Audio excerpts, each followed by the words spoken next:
우선은 난도 자체는 평이했는데 그 지문 3개가 다 고르게 난도가 배치된 게 아니라 첫 번째 지문이랑 두 번째 지문이 쉽고 세 번째 지문이 좀 까다로워서 난도가 전반적으로는 그냥 평균적이었던 것 같고, 문학 같은 경우에 난이도가 높았는데 작년 수능이랑 조금 다른 결로 높았다고 생각했던 게, 이번에는 사실관계 파악하는 것도 좀 중점을 뒀는 것 같고, 세부적인 맥락을 섬세하게 파악하는 것보다는 개념어를 많이 알고 있는지를 물어봤던 시험인 것 같습니다. 오, 거의 뭐 전문가 수준인데? 어땠어? 생각보다 어려워가지고 정답 선지가 왜 정답인지보다는 나머지 4개가 오답이라고 생각해서 정답을 고른 게 좀 있었어요.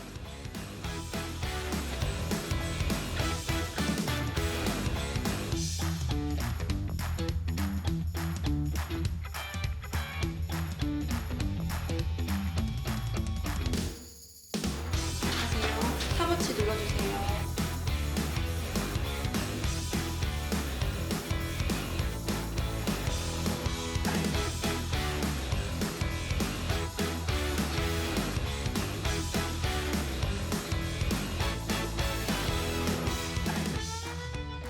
제가 느끼기에는 킬러가 작년과 비교했을 때 어렵진 않았는데 준킬러가 비교적 난이도가 높아져서 만약에 그 문제에 대해 유형화가 제대로 안 됐으면은 시간 때문에 좀 많이 어려웠을 수도 있었을 거라고 생각을 하고, 그래서 이런 거 대비하기 위해서 문제 유형화 위주로 좀 기출 반복을 하면 좋을 것 같다는 생각을 했습니다.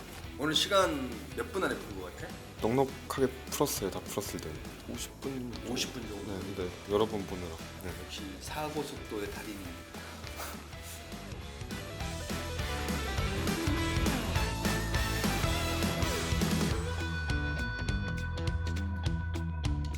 그러면 지금부터 3교시 영어 영역 듣기 평가를 시작하겠습니다. Hello viewers, are you too busy to visit a flower shop or want to experience the happiness that comes from flowers?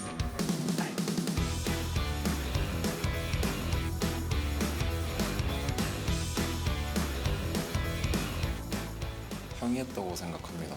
국수가 워낙 어려워서 상대적으로 평이하게 느껴진 감도 없지 않아 있을 텐데, 평소에 그냥 되게 무난무난한 수준의 평가만 모의고사였다고 생각을 하고, 특히 어휘나 어법이 너무 쉬웠고 주제나 제재 같은 게 조금 추상적이라서 이해가 안 가는 지문들이 몇 개 있었지만 그럼에도 불구하고 답 선지 고르는 건 쉬웠던 것 같습니다. 대체로 평이했던 것 같고요. 그 선지 선택하는 데 있어서 까다로움이 없어서 특히 쉬웠다고 느끼는 것도 있었던 것 같습니다. 지문 난이도는 뭐 쉽지도 않았고 어렵지도 않았고 딱 중간 정도였다고 생각을 하고요. 무엇보다 선지가 좀 고르기가 쉬웠던 게 이번 영어의 특징이지 않을까 싶습니다.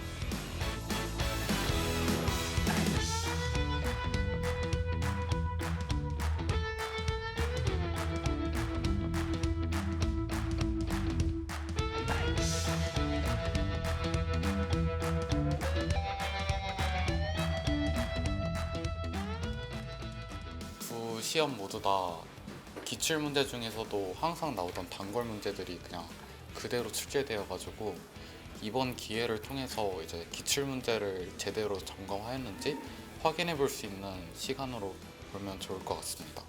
되게 좋은 얘기했어. 물어는 쉬웠고요. 물투는 더 쉬웠어. 역대급으로 쉬웠다고 보면 될 것 같아요. 물투는. 저는 이제 정치와 법이랑 세계사를 봤는데, 세계사 같은 경우에는 거의 지역 개념이 등장하지 않았다시피 할 정도로 굉장히 쉽게 출제되었다는 느낌을 받았고, 정치와 법 같은 경우에 눈에 띄는 것은 정부 형태 문항이랑 선거구 문항이 통합되었다는 점인데, 선지 자체는 어렵게 출제되지 않아서 당황하지 않았으면 쉽게 풀 수 있었을 것으로 보입니다. 그리고 일부 새롭게 보는 선지들이 있을 것 같아서 제가 생각했을 때는 선지 오답 노트를 좀 꼼꼼히 하시면은 정치와 법 개념 공부에 도움이 될 것 같습니다.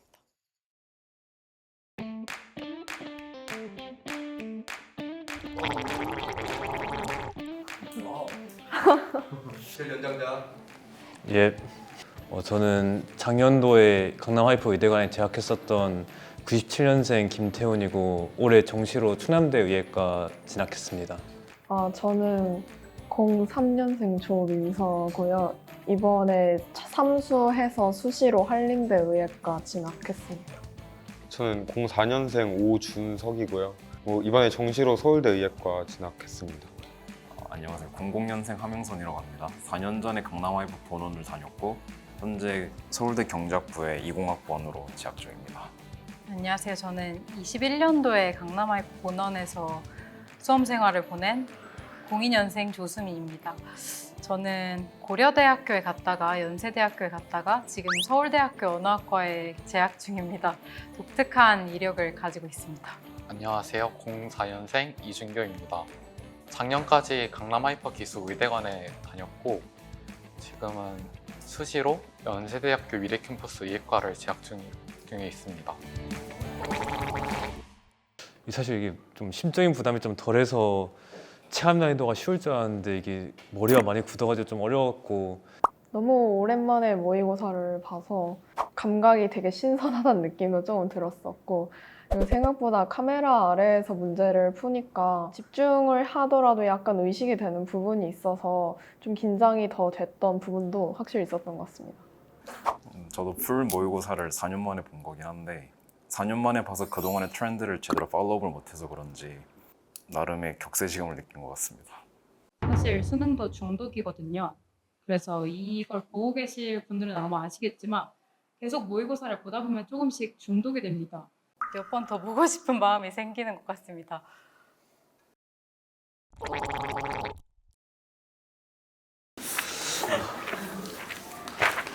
자, 이제 드디어 우리가 점수를 까는 시간. 몇 점 나왔어? 골고루 다채롭게 틀려서 90점 나왔어. 수학은? 수학은 다 맞았어.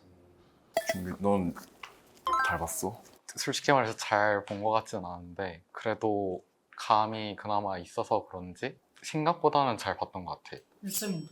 너무 날카로운 질문이긴 한데 국어는 90이 나왔고 수학은 하나 틀려서 96이 나왔던 것 같아.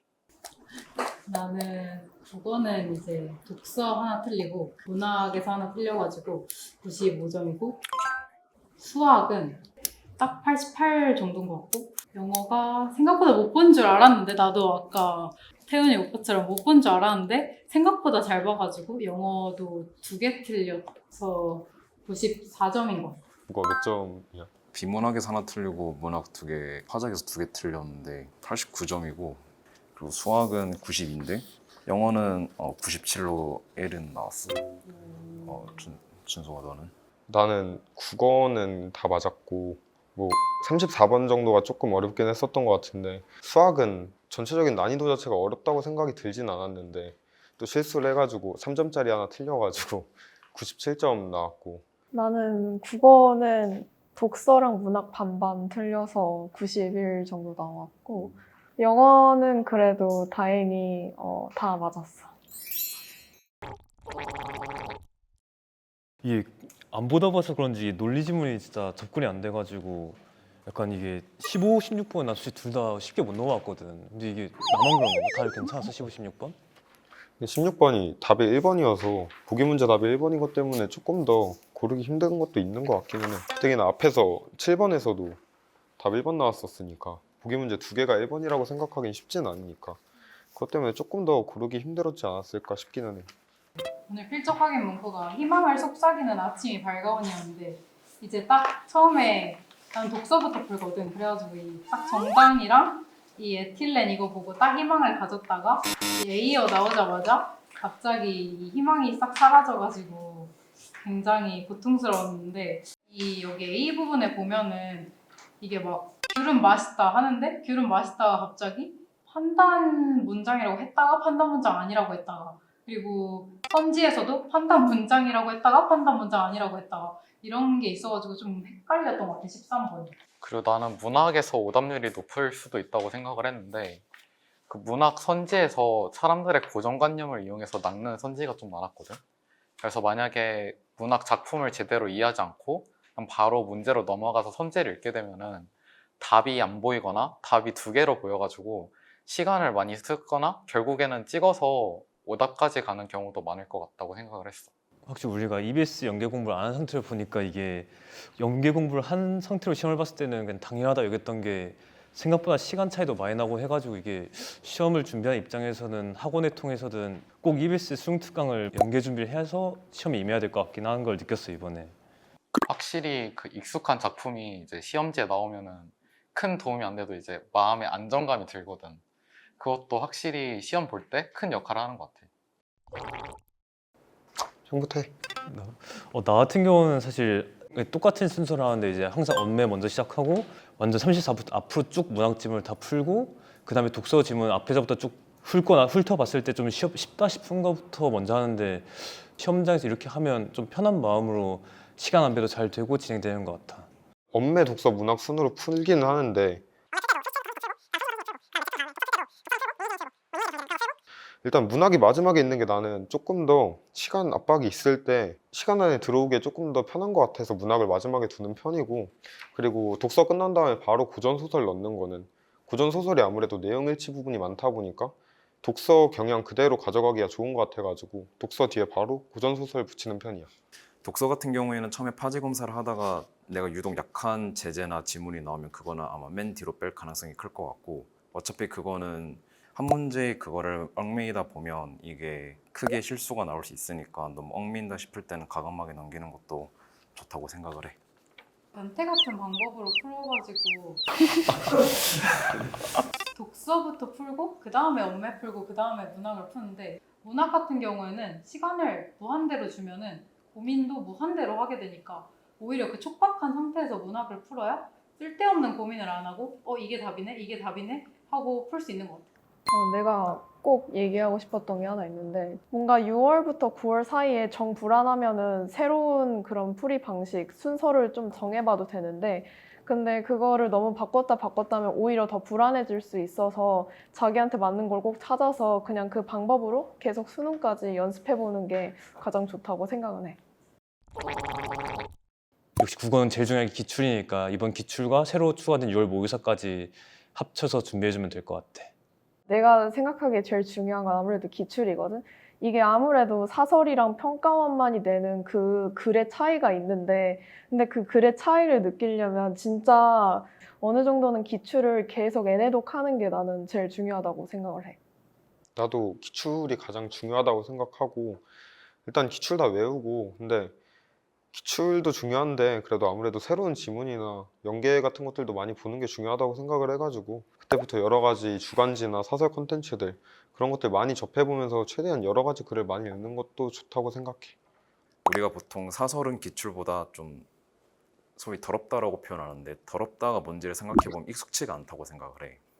기출의 논리에 많이 절여 있어서 사설이 내는 논리가 익숙치가 않다 보니까 더럽다고 느껴질 텐데, 평가원에서 그렇게 내버리면 평가원을 그제서 욕할 수는 없을 거잖아. 그러니까 유연성을 위해서라도 많은 사설을 통해서 까다로운 속에서도 정확한 근거를 찾는 연습을 할 필요가 있지 않나 싶어. 사설을 풀 때 일단 독서 같은 경우에는 자기가 이미 많이 체화한 독법 같은 것들이 있을 텐데, 풀고 틀린 문제에 대해서 어떤 부분에서 독법을 적용을 못했는지 좀 확인을 스스로 점검을 해보는 걸 권하고, 문학 같은 경우에는 사실 사설이 좋은 사설 같은 경우에는 굉장히 중요한 작품들, 나올 것 같은 작품들 위주로 많이 싣고 있거든. 그래가지고 그런 것들을 좀 보고, 특히 뭐 고전에 인물 관계 나오면 한 번 더 정리해놓고, 사설에 나왔던 지문 같은 거는 따로 좀 정리를 해놓는 게 필요하다고 생각하거든. 나는 22번이 이렇게 약간 속된 말로 하면 좀 개더럽다. 약간 시험지가 22번 때문에 좀 개더러워져가지고. 나는 첫인상이 제일 안 좋았던 문제는 일단 15번이었어. 그냥 그 적분 안에 일반적인 함수가 있어도 짜증이 나는데 그 절대값까지 붙여놓으니까 딱 보는 순간 살짝 화가 나더라고. 이걸 어떻게 풀라는 건지라는 생각도 들고. 근데 생각보다 쉽긴 했는데 딱 봤을 때 나오는 그 압박감 때문에 많은 수험생들이 좀 포기를 했을 수도 있겠다라는 생각이 들었어. 뭔가 이번 시험이 좀 특히 체감 난이도란 말이 나왔을 것 같은 게 흔히 말하는 낯선 문장들이 되게 많이 나왔던 것 같은데, 뭔가 이게 어쨌든 올해 6월 모의고사인 걸 생각해 보면 좀 어떤 문제가 나올지 모르는 거고, 어떤 컨텐츠든 가리지 말고 그냥 닥치는 대로 다 풀어야 될 것 같다는 게 또 느껴지긴 했어 이번에. 나도 미적 선택인데 막 특별하게 막 초고난도 문제가 있다기보다는 그냥 기출 기반으로 해서 낸 게 보이고 28, 29, 30이 그냥 다른 문항보다는 좀 더 어렵다 이런 느낌? 뭐 특별히 어려운 문제는 없었던 것 같아. 나도 미적 선택인데 난 22번 느낌으로 그냥 28, 29, 30 전부 다 그냥 뚝딱뚝딱 풀다 보면은 답이 나오는 것 같아가지고 크게 뭐 어려운 문제도 없는 것 같고 그냥 전체적으로 다 비슷비슷하게 딱 2022학년도 수능 느낌으로 나온 것 같아 전부 다.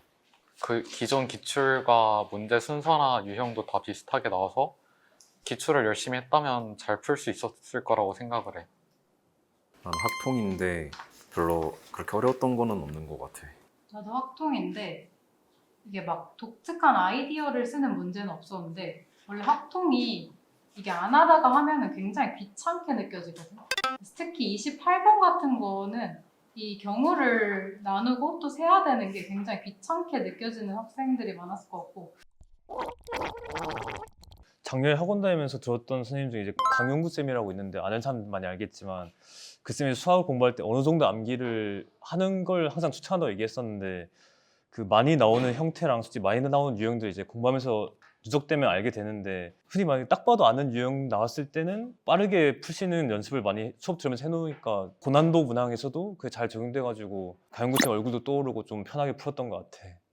나 같은 경우에는 이제 이과 친구들보다는 확실히 공부 시간이 짧은 문과 친구들 위주로 확통이들 위주로 생각을 해보자면 일단 아는 개념도 다시 보자라고 말을 해주고 싶은데 일단 자기가 어느 정도 이제 실전 개념도 좀 했고 9월 전까지 자기가 한번 체득한 실전 개념이라고 하더라도 한 번씩은 다시 노트에 정리를 해보거나 아니면 관련 문제를 푸는 거를 해보는 걸 추천해. 나는 수학 공부를 하는 데 있어서 조금 더 본질적인 마인드셋을 얘기해주고 싶어. 수학은 국어, 영어랑은 다르게 모르면 틀리고 알면 맞추는 과목이라서 성적이 안 난다면 그냥 그걸 모르는 게 돼. 국어나 영어는 실수란 게 존재할 수 있지만 수학은 솔직히 말하면 실수해봤자 계산 실수지 너가 개념으로 실수할 가능성은 많지가 않거든. 그래서 너가 진짜로 서울대나 의대를 목표로 공부를 하고 있다면 거기에 있어서 가장 효과적이고 효율적이라고 생각하는 마인드셋은 왜 나는 못하지라는 좀 긍정적인 자기 혐오가 필요하지 않을까 싶어. 내가 부족함을 느끼고 그거를 깨려고 많이 노력하는 과정에서 많은 고민을 하게 될 거고 그러면 자동적으로 수학 성적은 오를 거라고 생각을 해. 난 애초에 96에서 100을 갈 때 중요한 건 익숙한 게 아니라고 생각하거든. 어차피 수능 시험에서 새로운 문제 만날 거고 새롭고 낯선 문제들 많이 푸는 게 조금 더 고점을 높이는 데는 좋지 않을까라고 생각해. 나도 나름 영어 공부 많이 했다고 자부했는데 오늘 영어 시험 보니까 모르는 영어 단어가 너무 많더라고. 그래서 영어가 절대평가이기도 하고 큰 비중이 없으니까 많이들 영어 공부 시간을 줄이는 건 이해되지만 그래도 어느 정도의 리딩이나 그래머나 어휘 정도는 끝까지 갖고 갔으면 해. 나도 영어는 진짜 앞에서 말했던 대로 꾸준함이 중요하다고 생각을 해. 나도 작년 6월부터는 이제 높은 1등급이 나왔었는데 그럼에도 불구하고 영어는 그래도 일주일에 꼭 한 서너 시간 이상씩은 하려고 노력을 했거든. 그래서 영어 공부는 단어 공부든 약간 독해 공부든 항상 꾸준히 하는 게 중요하다고 생각해. 나 같은 경우에는 그 점수가 잘 안 오를 때 듣기 할 때 다른 문제 푸는 연습을 좀 했었어. 더 많은 문제를 풀게 되면은 시간 확보도 잘 돼가지고 생각보다 성적 높이는데 되게 도움이 된다고 말을 해주고 싶어. 이제 영어 듣기 평가 16번에서 17번 듣기 평가 2번 나올 때 앞에 풀었던 영어 듣기 문항들이랑 풀어놓은 읽고 푸는 문항들 그때 OMR 마킹해 놓으면 시간 좀 세이브하고 편안하게 마킹 시간도 줄여낼 수 있어서 괜찮은 것 같아. 나는 이 생원 지원 흔히 말하는 이제 국밥 같은 탐구 과목 선택해서 풀었는데 생명은 많이 보던 문항들이 솔직히 그대로 나와서 기출 공부를 많이 했던 사람은 편했을 것 같은데 그래도 하나 고르면 흥분에 전달해서 자료가 조금 낯선 것도 많았고 지금은 비교적 해결할 만했지만 이게 조금 더 어려워지는 순간 수능에서 이게 유전급의 초고난도 문항이 될 수 있을 것 같아서 이거에 대한 대비를 좀 많이 해줘야 될 것 같다고 생각했었고 지구과학 원 같은 경우는 이게 항상 용모, 구모가 약간 기출 기반해가지고 별로 약간 변형만 하는 느낌으로 나오곤 하는데 이번에도 마찬가지긴 하거든. 그래도 이게 수능을 가면은 항상 뭔가 못 보던 데서 나온 것만 같은 그런 느낌? 지우강은 항상 그런 반전 매력이 있는 과목이기 때문에 용모, 구모 성적만 보고 나는 이 정도 성적을 받을 것 같다라고 예단을 하고 공부를 안 하기보다는 꾸준히 뭔가 새로운 것도 계속 공부하는 자세가 필요하다고 생각해. 나는 정법 경제를 했는데 정법은 아마 수민이가 잘 말해줄 거야. 난 잘 기억이 안 나거든. 그 경제는 솔직히 쉬웠어. 솔직히 내가 봤을 때 경제는 4년 전에 풀었던 거랑 새로운 유형이 하나도 없고 오히려 좀 더 쉬워진 감이 좀 있어. 왠지 생각을 해보면 그동안 사탐에서 경제가 조금 너무 편차가 크게 어렵다 보니까 난이도 조절을 조금 하려고 하는 듯한 감이 들고 또 애초에 이걸 보고 있을 경제 선택자들은 대부분 허수가 없고 다들 좀 뜻이 있어서 경제를 고르는 경우가 많으니까 아니 대학 가서 공부하게 될 경제를 생각하고 경제를 택했고 이걸 생각을 하고 대학 가서 공부할 경제 내용도 비슷하겠지라고 생각하면 일단 아닌 것 같아. 이거 배운 거는 내가 봤을 때 2주면 그 미천 다 드러나니까 만약에 시험 잘 봐서 뭐 스카이 경작부 가게 되면 알아서 공부 좀 더 열심히 해야 돼. 정치와 법에 대해서 얘기를 좀 해보자면 정치와 법 같은 경우에는 일단 가장 눈에 띄는 게 선거구랑 이 정부 형태 합쳐서 낸 게 굉장히 눈에 띄었는데 근데 사실 이제 선지만 보면은 딱히 어렵지가 않았거든. 선지는 오히려 개념 문제에서 좀 새로운 선지들이 많이 나왔어. 예를 들어서 엄마가 근로계약 대신 체결해줄 수 있는 거 이거 원래 안 나왔던 건데 이런 것들이 나왔을 때 나는 이게 정보뿐만 아니라 모든 사회탐구러들에게 이 방법을 추천하는데 어떤 방법이냐면 이렇게 새로운 선지가 나왔을 때 적고 이 새로운 선지를 적고 그 옆에다 O, X 여부를 같이 적어 놓는 거야. 맞는 선지인지 틀린 선지인지. 그리고 나서 이게 좀 쌓이면은 그 OX 부분만 가리고 뭔지 X인지 스스로 테스트를 해봐. 그래서 그걸 달달 외울 때까지 하면은 이제 웬만한 많은 개념을 소화할 수가 있거든. 좀 개념을 좀 꼼꼼히 해가지고 수능에서 만점을 받았으면 좋겠어.